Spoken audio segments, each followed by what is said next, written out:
Salut, c'est Alice et aujourd'hui j'ai envie de vous parler d'invité à éviter, autrement dit Awkward Guest, qui est un jeu un petit peu, disons, façon Cluedo, pour donner les idées, même si c'est beaucoup plus intéressant, dans lequel on va tenter de résoudre une enquête pour trouver qui a tué le mec, avec quelle arme, et pourquoi. Voilà, donc on a un motif aussi.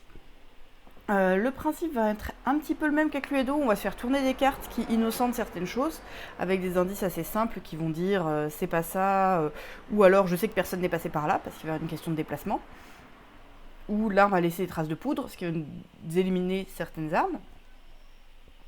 Comme ça on va essayer de retracer le parcours du criminel et de savoir qui ment, parce qu'en fait ce qu'on nous donne c'est des témoignages, donc le coupable ment, et potentiellement dans les niveaux avancés son complice qui peut exister ou pas va mentir aussi, pour essayer de trouver ce qui s'est passé.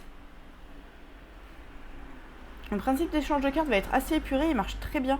C'est vraiment un principe qui est tout bête. À chaque tour de jeu, un joueur va choisir sur le plan du milieu, ici, deux critères sur lesquels il veut poser une question. Donc là, par exemple, il veut poser une question sur le personnage A, Abigail quelque chose ou quelque chose comme ça, et sur le salon. Il existe en français, moi j'y joue en anglais et en français. Une fois que quelqu'un pose cette question-là, chacun peut regarder dans ses cartes qu'il a en main, est-ce qu'il a des cartes qui correspondent à Abigail ou le salon. Donc en général, ça va être des choses qui vont dire, donc c'est Agatha. Agatha a quelque chose à dire sur le mobile des sœurs B. Donc là, ça va Angelica, excusez-moi. Donc ça va concerner et Angelica et les sœurs machin. Des fois, ça va concerner certaines pièces. Donc là, je vais pouvoir potentiellement lui proposer des cartes qui correspondent à ce qu'il a demandé. Et ces cartes ont une valeur qui va de 1 à 3. Ici, par exemple, je pourrais poser 2 cartes.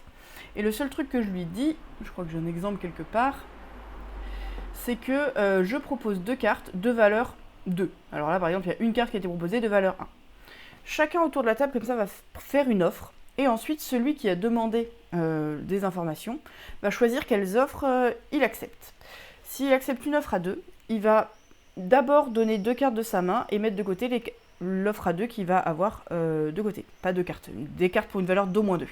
Il peut faire comme ça avec les différentes offres. Le seul truc, c'est qu'il ne peut pas redonner des cartes qu'il vient de recevoir. Donc il faut qu'il ait assez pour fournir tout ce qu'il a envie de faire.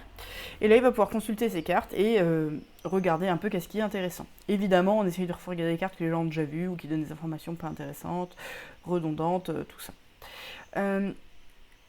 Une fois qu'il a fait ça, c'est au joueur suivant d'aller faire la même chose, d'aller poser la question.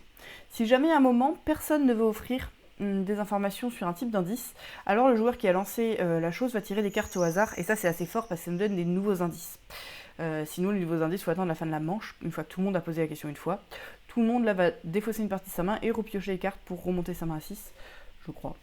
Et ça va comme ça faire un afflux d'indices. Toutes les parties sont préparées avec des scénarios. Donc les scénarios disent quels sont les numéros de cartes qu'il faut mettre à l'intérieur. Donc c'est un petit peu pénible à préparer, il faut vraiment avoir tous les numéros de cartes. Et ça nous donne une seule et unique solution, sachant qu'il y a des choses où ça peut mentir. Sur les motifs, des fois il peut y avoir un motif qui soit pas la raison du crime, puisque c'est pas parce qu'on a un motif pour tuer quelqu'un qu'on le tue. Voilà, il y a plein de choses comme ça.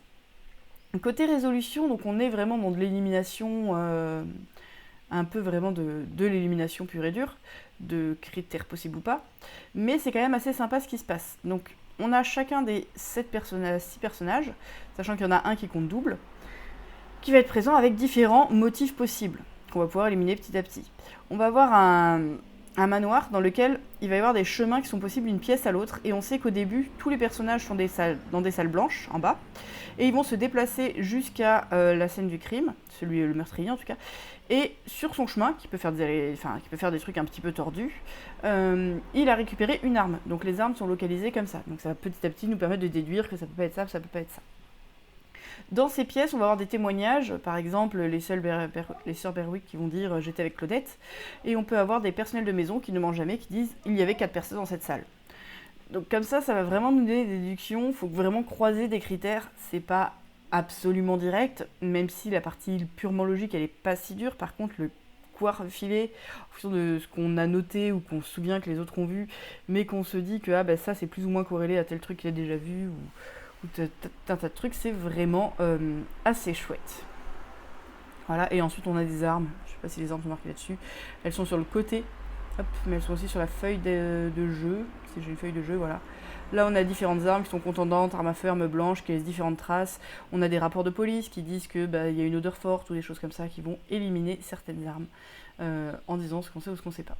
Quand on pense avoir trouvé, on attend la fin de la manche pour que tout le monde ait pu réclamer autant de fois que les autres. Et là, on va parier avec un petit jeton. Est-ce que j'ai trouvé, est-ce que j'ai pas trouvé? Recto verso. Tous ceux qui ont trouvé, dans la version de base, lisent la solution. Dans la version... en fait, ils ont sorti une petite appli qui permet de rentrer sa solution.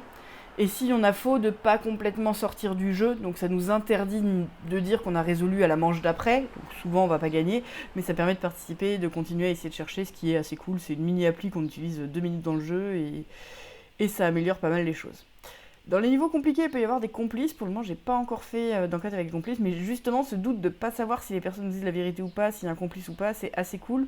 Il y a des parties un peu de déduction, de devinette, de se dire attends, non mais là on voit quand même beaucoup de choses qui se recoupent, mais tout dépend du témoignage de cette personne-là. Est-ce qu'il est vrai ou pas? Voilà, ce genre de choses. Sur le paravent, sur le côté, on voit quand même des grandes aides de jeu qui nous expliquent un peu les différentes situations, les différentes cartes qui peuvent se passer, donc c'est pas si simple. On est occupé à réfléchir et à résoudre, même si avec les critères qu'on a, on va tous finir par y arriver. Si on nous laisse assez de temps, si on a bien brassé les cartes, le comment piéger les autres aussi pour avoir des informations un peu fraîches et où réussir à piocher, c'est vraiment cool. Il se joue, je crois, de 3 à 8, je suis plus sûre. J'en ai fait une partie à 4 et je pense que c'est très bien comme config, 4-5 c'est très bien. J'ai fait une partie à beaucoup plus, c'est un peu plus aléatoire, du coup ce qui se passe côté échange de cartes est un peu moins sympa. Je pense que 3 c'est un peu limité. Voilà, donc à 4-5 c'est vraiment très très bien si on aime l'esprit du Cluedo, tout ça. Ça marche formidablement bien avec des règles. Alors, la règle de déduction, les qu'est-ce qui est possible ou pas, ça demande un petit peu de temps pour l'expliquer, mais la règle du tour de table, il n'y a pas de mécanique qui sert à rien, qui a été rajoutée en surcouche. C'est vraiment juste, on choisit 2 critères sur lesquels avoir des indices et on fait un tour de table d'échange de cartes. Donc cet échange de cartes, il a été simplifié, il a été vraiment mis en avant ce qui est intéressant dans le jeu, dans cet échange, dans quelles informations on communique. Et comment est-ce qu'on essaye d'orienter un peu les informations que l'on va avoir. Et où est-ce qu'on pense que sont les cartes qu'on a filées. Voilà, donc pour moi c'est vraiment un jeu que j'aime beaucoup beaucoup. Il existe en français, mais je crois que c'est l'éditeur espagnol qui en a fait une version française, qui est bien traduite, qui est très chouette. Mais je ne crois pas du tout que ce soit distribué en France ou en Belgique, mais je peux me tromper. Voilà, pour moi c'est pas distribué en France, ce qui est dommage, c'est un bon jeu. Ils en avaient des boîtes à essai l'an dernier, je sais pas s'ils vont en avoir cette année. Moi je l'ai pas à titre personnel, mais j'hésite à me le prendre. Après je sais que les gens qui aiment bien, ils l'ont autour de moi. Assez fun, j'ai fait une partie contre 3 policiers et j'ai gagné, donc j'étais très très fière. Voilà. Awkward Guest, en plus graphiquement il est cohérent, le thème est cohérent, tout est chouette. Bon, voilà. J'ai envie de dire jouer. C'est pas du gros jeu de gestion, c'est côté profondeur, côté qu'est-ce qui peut se passer, c'est pas si fou que ça, côté déduction, et pour le moment on n'a pas vu des trucs où il y avait des réflexes de ouf à se dire ah oui mais en fait il y avait ça parce que... Et non, ça reste de l'illumination. Les témoignages où on n'est pas 100% sûr, ça rajoute un sel, mais ouais, voilà, c'est de l'échange de cartes, de la déduction façon Sudoku où on enlève ce qui est impossible.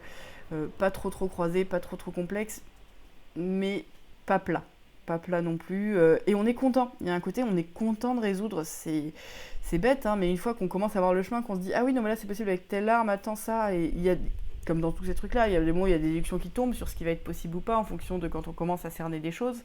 Quand il nous manque une information, ça peut être un peu frustrant parce qu'on peut passer du temps à tourner sans la voir, mais voilà, il y a vraiment une vraie satisfaction de la résolution dans ce jeu. Voilà. Invité à éviter, Awkward Guest en anglais, un jeu que je recommande et qui est bien chouette. Bisous, à plus tard.